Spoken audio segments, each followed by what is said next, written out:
You've already kind of illuminated how sport has impacted your life.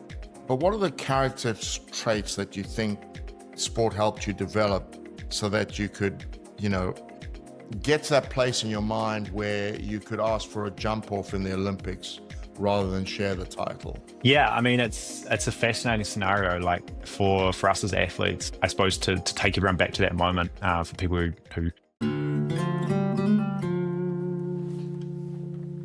Well, good morning from here in the UK and good evening to you from New Zealand, Hamish, Olympic gold medalist, high jumper.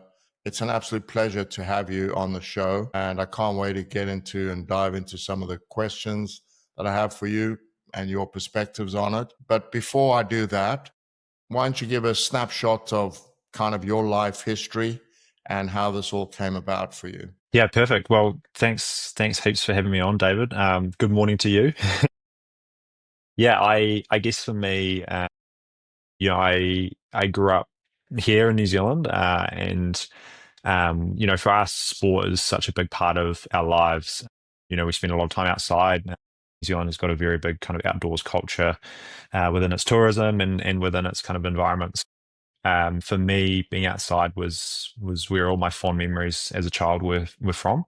And sport for me was really just a vehicle to have fun, enjoy time with my mates and just get away from the classroom more than anything. I started athletics as sort of a 5 or 6 year old who at the time didn't even know I was athletics. I was just running up the hill and going on, all these sorts of adventures, but also doing, the formalized version at school athletics day.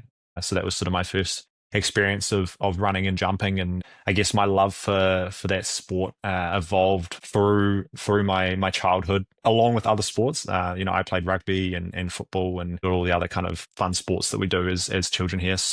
It was and tennis. I might add, I was a rubbish tennis player, but I loved it all the I guess my sort of reason that I stayed in athletics, through high school particularly was this bond that I had with the training squad that I was a part of. So I joined a local athletics club when I was about 10 years old. Had an amazing time just being a part of it, not necessarily competing or worrying about how high I was jumping or how fast I was running, but just enjoying the time that I was spending down at the track in the summer down here in New Zealand. So that sort of each year progressed a little bit as I got better and better. And at this stage, so through high school years, I wasn't a national champion. I wouldn't say I was particularly groundbreaking in terms of the heights that I was jumping, but there was sort of an expectation, or there was a feeling there that if I really wanted to try hard, I probably could get quite good at it. And so that sort of was the little carrot on the end of the stick that every year I pushed a wee bit harder and tried a little bit more. I trained a few more days a week and was a bit more serious about it. And when I got to the end of high school, I won my first national title. And so that was a secondary school national title. And then that same year, I also won the senior men's outdoor national title as well. So that's like the best high jump in New Zealand, essentially. From there, I actually went to uni and gave away the sport for a couple of years and studied economics. Can I So that just was, interject and ask you a quick question? yeah, absolutely. Yeah, sorry, there's a little delay from your side. It just because I've long had this belief, and I wondered if it resonates with you, that if you're good at something, as you start to gain more success, your desire grows rather than you have this unbelievable desire from the off. think I think so. I think I definitely see the fact that I didn't win a lot as a young kid as a real advantage to me. I don't think that winning all the age group titles as I went through the sport was necessarily a bad thing. My foundations within the sport was that I loved it.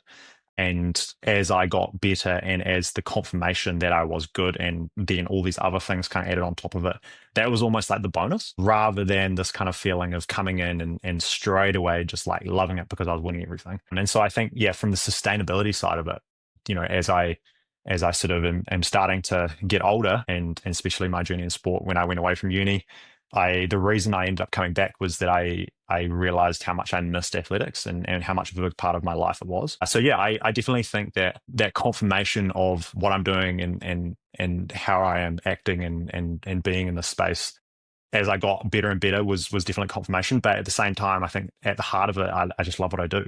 And so that was kind of there before I was even any good at it, and is still there now. So that's kind of, when I have those hard days or feel like, is this really worthwhile? Like, I just go back to that love of just what I'm doing in the first place. Perfect. So yeah, sorry, I interrupted. So just carry on. So now you're the best high jumper in New Zealand. Yes. How did it Yeah. move So from there? then I went to university. I gave it away. I didn't see a future in track and field at that time, being from a small country in New Zealand and not really having a pathway available to me. I spent a couple of years studying, and then just at the end of my degree, I sort of went back to being an athlete. I started training again pretty regularly, still studying at that time. And then once I graduated, I was lucky enough to kind of catch the eyes of the national selectors here in New Zealand, and they sort of put a little bit of funding around me to enable me to train full time straight out of uni, with the kind of premise that if I got better in the next couple of years, then potentially I could, be a medalist or go to be someone who could go to Olympics or World Champs and do quite well. So that was really cool that I had that belief in my back pocket. And from there, that was 2018. Pretty much the goal was to make Tokyo. And if I made Tokyo, that was amazing. I would have known that I had kind of ticked off that love of the sport and wanting to know how far I could have gone. But also in saying that, if I hadn't made Tokyo, at least I would have known as well. And went to Tokyo, made the final, and that kind of kickstarted that next part of my career, where then I sort of realized that, that what if and how good could I be was only just starting to scratch the surface. And so that's when I was also working at that time. So that's when I quit my job, had enough kind of funding and support around me to be able to go full time. And ever since then, I've just kind of continued in leaps and bounds, and now I'm at a point where I've won the Olympics. I'm the world champion, and I've got this great repertoire of competitions behind me. But I still sit here and have that kind of nagging feeling of I still don't quite know how high I can go. So that's sort of where we're at on that kind of continuum. And yeah, the journey continues. So aiming for LA in 28. LA and also just trying to jump as high as possible. And I think that's the beautiful thing with our sport is there's obviously an element of titles and competing against the guys that I'm out there with and jumping against, but there's also this real element of competing against yourself. Every time you do a competition, you obviously get a measure at the end of it, and that's something that you can then directly measure with pretty much anyone in history who's done the event. And where I am now within my career is I know I've got the titles, but I don't have the heights. And so that's the thing that's really kind of getting me out of bed at the moment, is trying to work on how we can optimize those heights. And I think that while doing that, the titles should take care of themselves.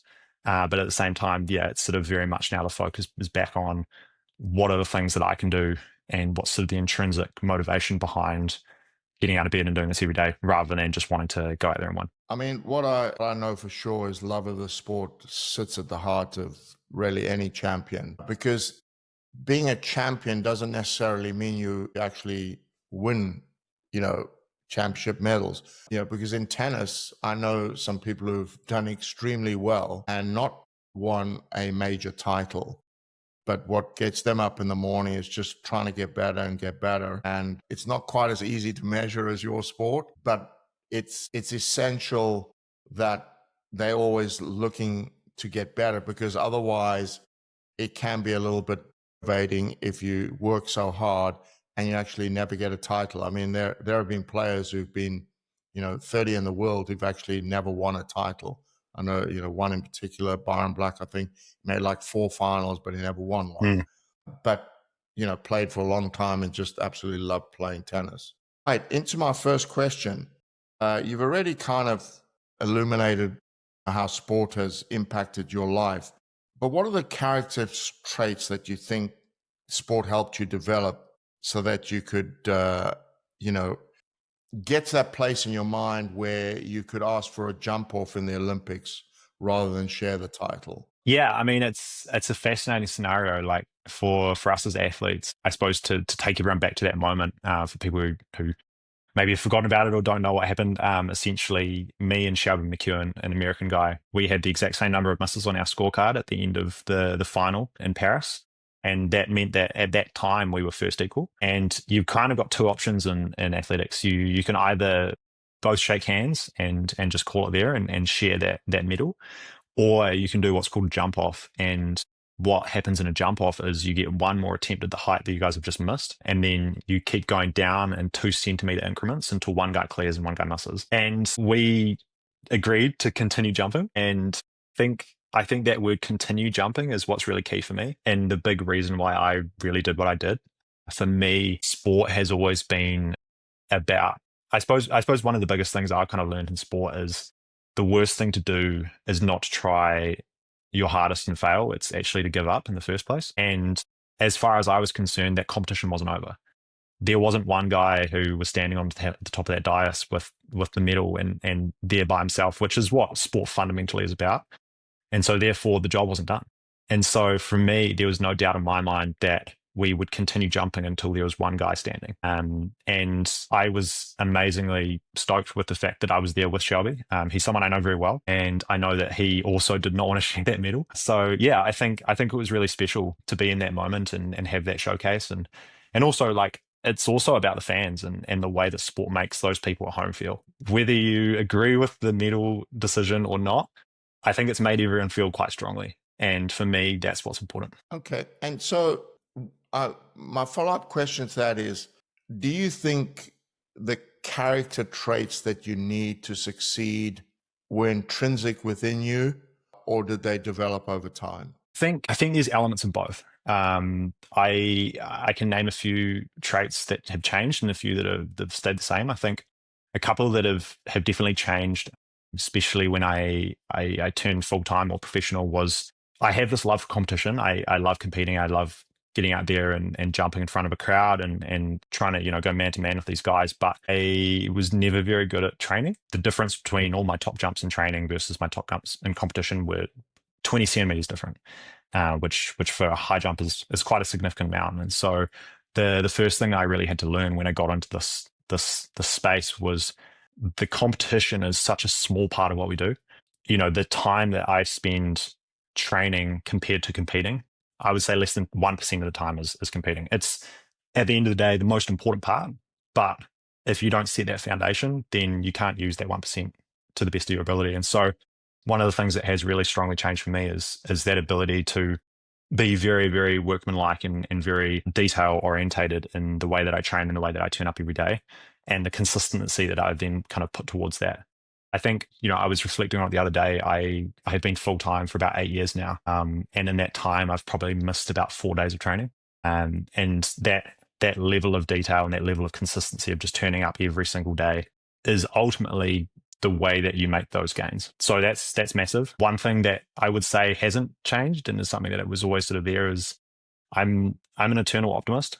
I see positives in failure or in tough situations. And that is something that I've had all throughout my career is even when I hadn't won or the outcome hasn't been quite as expected to what I thought it was going to be, I've learned a lot out of it. And I've been able to kind of get into this position where I will bounce back and bounce back stronger. Yeah, I would say when I'm losing a lot on tour or in a number of competitions, that's when I'm the most dangerous, because throughout that, I'm taking on those things. I'm taking on board learnings and changes and ways of working to get me better. I love that reframing of, when you've not done as well as you want to do, that's when you're most dangerous. I think that's a really great mindset to have, because, I always, say to tennis players that rankings are built on winning streaks. And when you're on a losing streak, you're always one step closer to that winning streak.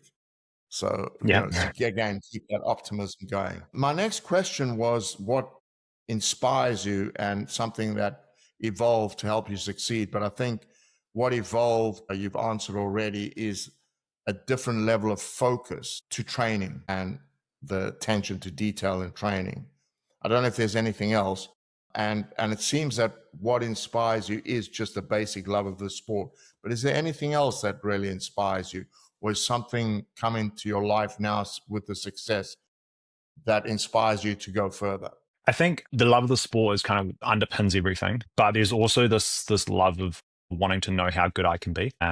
And there's almost this intense curiosity in trying to find out that endpoint. I feel like every day I get up, I've got an opportunity to just tinker around with the engine and with the motor, and all of the little bits and bobs that make up me as a high jumper. And the more I tinker and the more I learn and develop that kind of that process, the better I will be.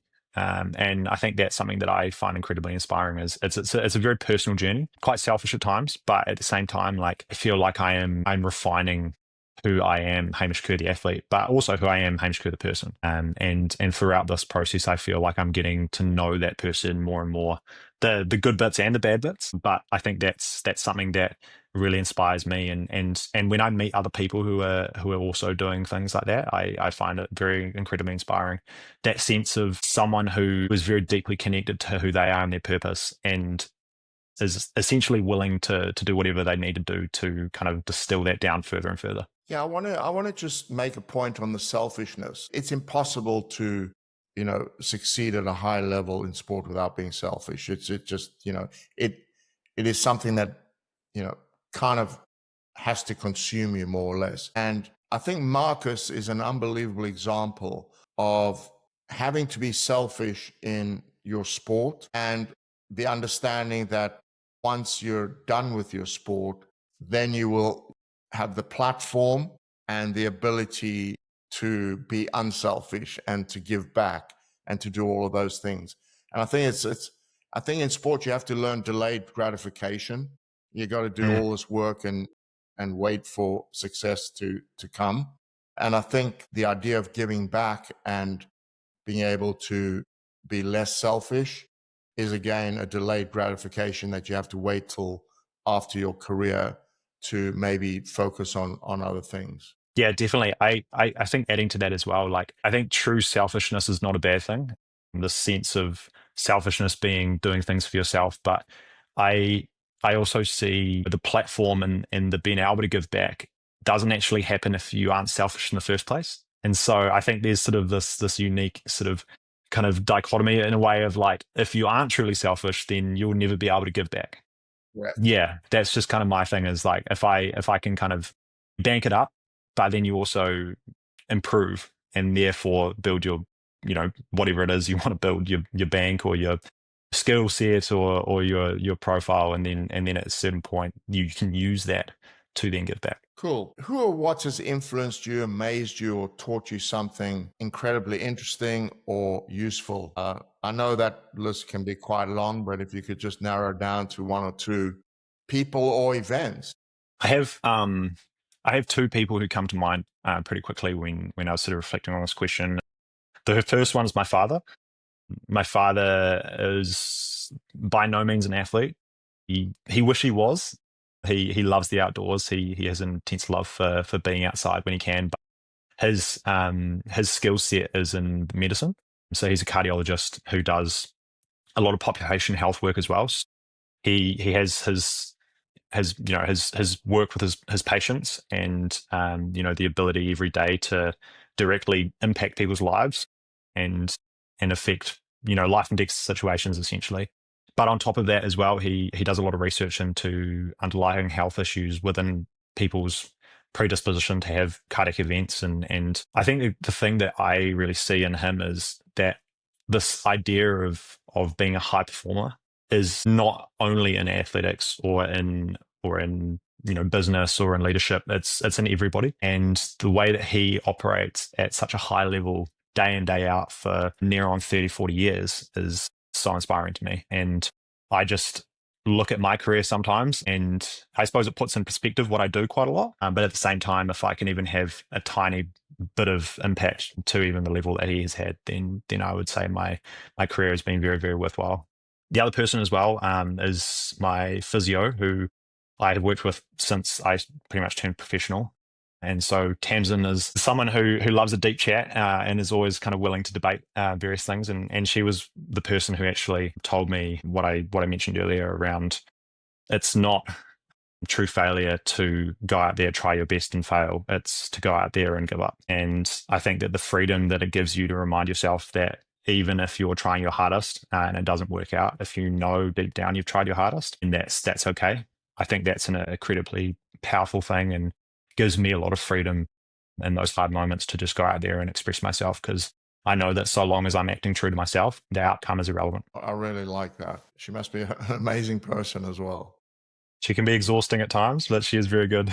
So I wrote a book called Locker Room Power, and it's about the aura that champions bring. And it's kind of based on a formula: desire plus belief plus success, and plus your weapons or your superpowers, and that equals locker room power. I'm convinced that all champions use it, but most champions are aware of it, that you know what it is that kind of puts fear into your opponents that you have. I'm interested if you are very aware of the aura that you carry and what it is that kind of puts fear into opponents. Yeah, I think for me, yeah, very much so. I think that there is an aura that a lot of champions carry, and I suppose the beautiful thing with track and field is that we have so many different events happening at the same time, and so there's a champion in every single event. And as a high jumper sitting there in the middle of the track for 3 hours at a time, I can watch all these champions, and I very much agree with you that there is something that sets apart champions to non-champions, so to speak. But I think for me, when I really feel like my competition starts feeling crushed is if they know that I'm having a good time. That is when I compete the best. We did a little bit of work at the last couple of years around the differences between my comps where I jump really high and my comps where I don't jump very high. And one of the main themes that came out was in those comps that I don't jump very high, for whatever reason, I didn't want to be there. And might have been that competition was kind of thrown in between two big ones. And so it was sort of in a little bit of an off week, or if there was some organizational issues that had kind of got in my head, or the weather wasn't very good, or, all these different kind of components, which meant that I kind of felt like I just had to get out there and do my job and just turn up. But the difference between that and those comps where I was excited, I felt like I couldn't sleep the few days before because of this excitement and this real feeling of wanting to get out there and getting amongst it. Those are the comps where I get out there, I'm smiling, I'm chatting to all the boys. I'm not hidden away in my hole. I'm out there kind of openly discussing with people, not even about the sport, but just about what they've been up to, and just almost this really animated version of myself. That's when I'm really dangerous. And that's when I jump really high. And so, yeah, I guess when I go out like that and I start jumping high and start going through the rounds looking really comfortable, that's when the boys get really scared. And you're aware that they're starting to feel it. Yeah, I think so. Like you definitely, like in the moment, it's not something that I lean into per se, but if you look at videos of me jumping and you look at all the boys standing there watching, because obviously, we only jump once at a time, you can see the body language change. If I can get a third attempt at quite a key height and walk away smiling and feeling like, yeah, that was an awesome experience. Because third attempts, I mean, we only get 3 attempts per bar. So if you miss third attempt, you're out. So it's like a sudden death kind of, it's almost like, I don't know, defending a match point or something. But if I can walk away from that and be like, yeah, that was awesome, I want to do that again, they're like, it's just not our day.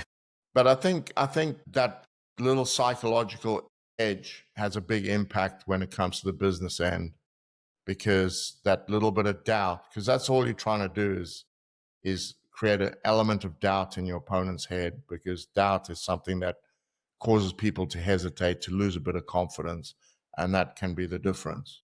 So enthusiasm and enjoyment, and again, bottom line, showing your love of the sport is what is really your superpower once you're out there. Yeah, and it's love of my sport and the way that I do it.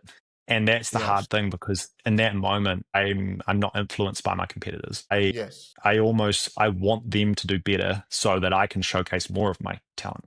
And that was a key kind of thing that we changed in my mindset a few years ago, was instead of this mindset of like turning up and hoping that the other boys don't jump well, it's turning up and hoping that they jump really well and I just jump better. And so in that moment, if those guys are on fire, but I'm enjoying myself, that makes me enjoy myself even more. Yeah, I mean, I love that, and I've heard this before from great champions, and Novak and Roger and Rafa, all said, we're so grateful for each other for pushing each other, and Mm. um, and people say, oh, If one of them didn't exist, one of them might have won multiple more Grand Slams.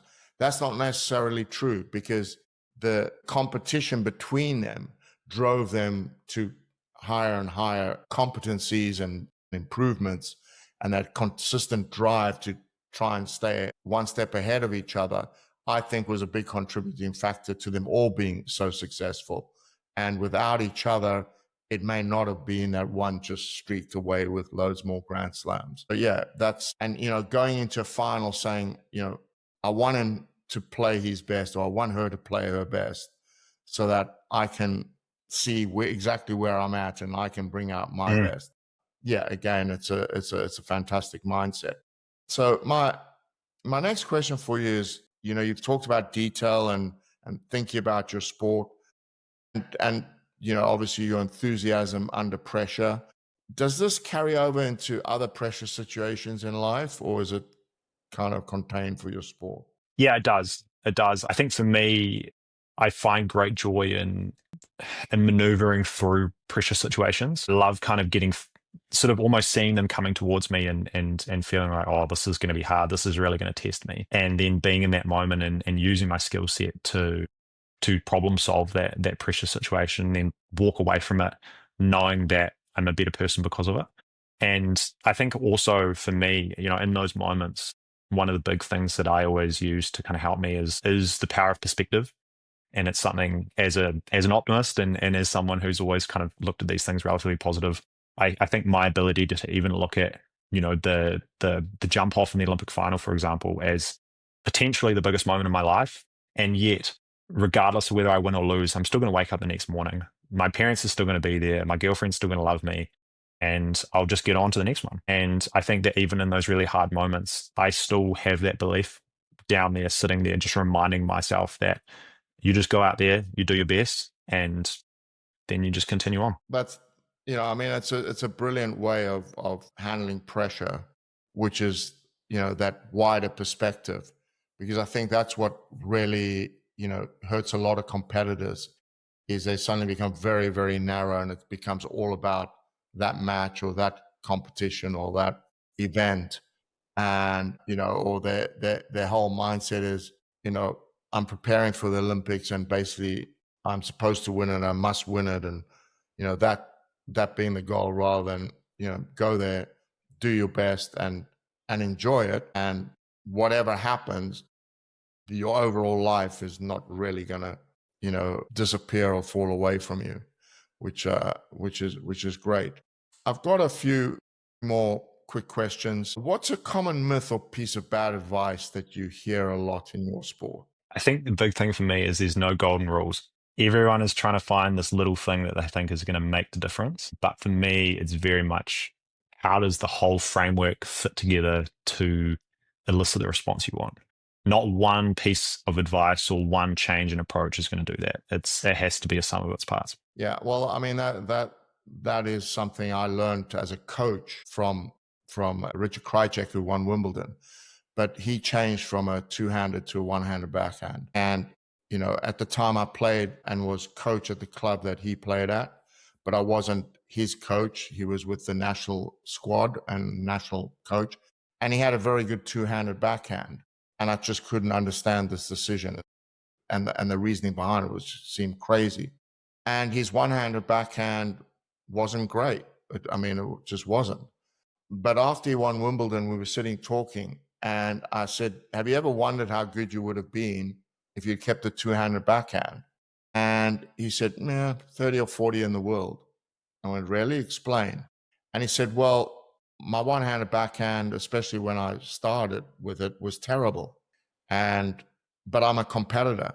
And I decided that I needed to find a way to win without really having a good backhand. And he said it made tennis very easy for me, because I had to run around my backhand and hit as many forehands as possible. I had to hit them big.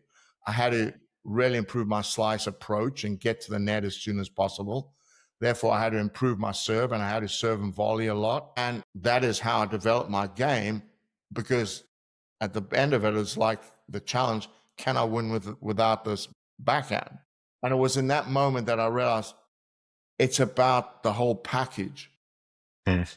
And it is not one thing that's going to make the difference.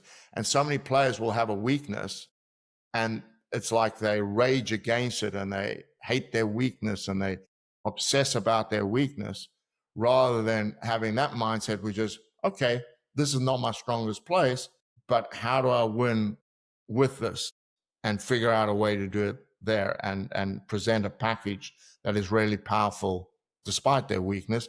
And actually that weakness turned out, in his mind, and it doesn't matter whether it's true or not, he was very successful, but in his mind, to be a great strength, because it forced him to play a certain way.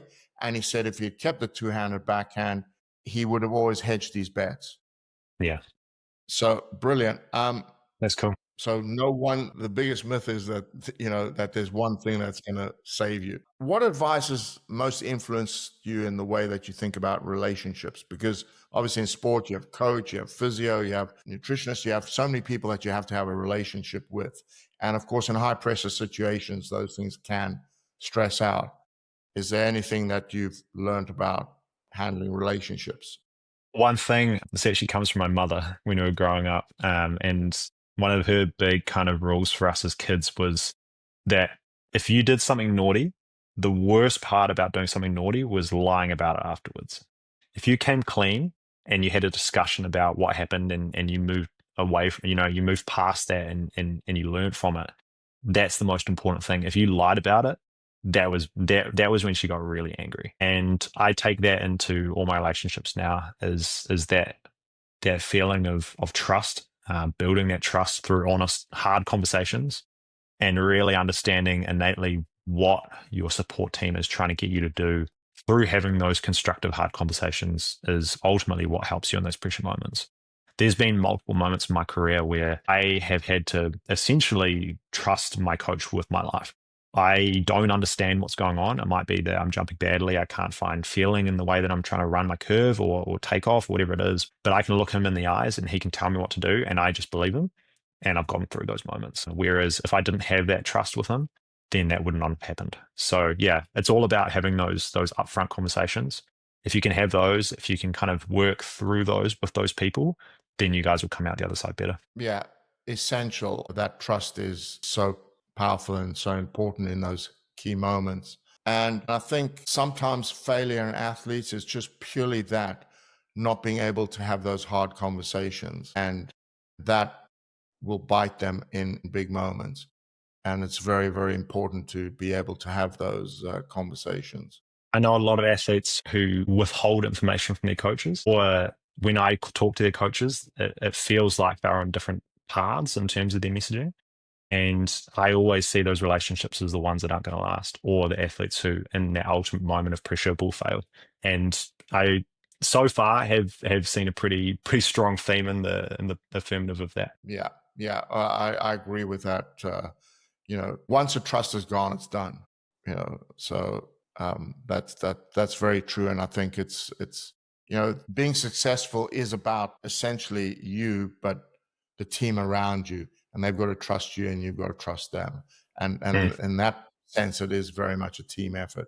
Yeah. Great stuff. What's the most fun you've had through being the best in the world? I've had a lot of fun doing some pretty cool things. So obviously I've had some amazing experiences. I've gone to Formula One. I've been to the Tour de France, which was a bucket list for me last year when I was over in Europe. But I think for me, reflecting back on all the things I've done in my career, the most fun I have now is having the ability to take my medal to show people, and especially young children. I remember one of the most motivating and inspiring things that happened to me when I was a child is we had a Olympic medalist come to our school, and I just remember idolizing him in the sense that he was this guy who had achieved his dreams, and just gone out there and competed for our country, and gone out into the huge world and succeeded. And I feel now my duty and my great joy is being able to take that medal and take it to kids, and hopefully inspire the next generation. I think there's some really cool stuff I do personally, but in terms of my ultimate purpose and what I'm kind of here to do, that is the most fun I have. Fabulous. Lovely answer. So my last question is here to you is, who should I have on next, and who will you introduce me to? I will introduce you to my coach. I feel like the way that we operate, we haven't really gone into too much detail, but he's my best mate. He's the same age as me. We used to live together. We both came through the sport at the same time, and then he ended up going into a coaching role. I continued as an athlete, and we sort of met up a few years later as sort of an athlete and coaching pairing. And the kind of alignment and ability we have to filter out the different things that the different roles we play per se is pretty inspiring, and I think that a lot of the success I've had and the way that I look at all these problems is a lot around his messaging and his understanding of me. So he would be someone who would be pretty interesting to get a deep dive into. I would love to speak to him. So that's fabulous. Thank you very much. Right. Well, that brings us to the end, and I really appreciate you being here. Of course, you're going to have a chance to put me on the hot seat. So I look forward to that. See you next week. Amazing. Thank you. Thanks for having me. For watching Locker Room Power with David Sammel. If you enjoyed the episode, hit subscribe and leave a comment on your favorite platform. See you in the next one.